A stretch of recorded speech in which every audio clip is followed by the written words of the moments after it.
সারা দেশের ন্যায় দিনাজপুর শিক্ষা বোর্ডের অধীনে আজকে এসএসসি পরীক্ষা শুরু হয়েছে এবং বাংলা প্রথম পত্র দিয়ে সকাল 10টায় এই পরীক্ষা শুরু হয়েছে। আমি এই মুহূর্তে দিনাজপুর জেলা স্কুল কেন্দ্রে রয়েছি।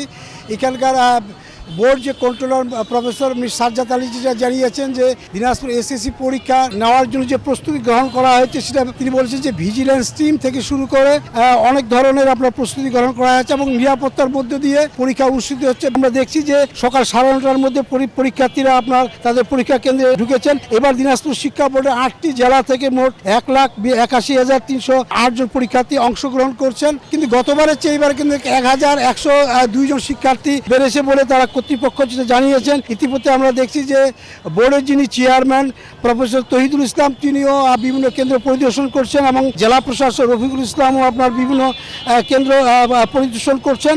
বিশেষ করে তহিদুল ইসলাম যেটা বলেছেন যে শিক্ষার্থীরা তাদের এবার উৎসাহ উদ্দীপনার মধ্য দিয়ে তারা পরীক্ষা দিচ্ছেন। আমরা দেখছি যে দিনাজপুর জেলা স্কুল কেন্দ্রে যারা পরীক্ষা দিচ্ছেন তারা অত্যন্ত নিরাপত্তার মধ্যে দিয়ে এবং ভালো পরিবেশের মধ্যে তারা পরীক্ষা দিচ্ছেন। এখন পর্যন্ত আমরা কোথাও এই ধরনের ঘটনা শুনিনি যেখানে কোনো শিক্ষার্থী আপনার পরীক্ষা দিতে এসে আপনার কোনো সমস্যায় পড়েছেন।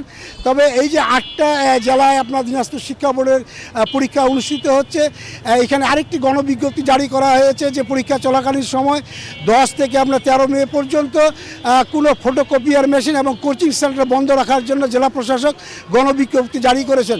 তো আমার কাছ থেকে দিনাজপুর জেলা স্কুল কেন্দ্রে পরীক্ষার সর্বশেষ এই ছিল।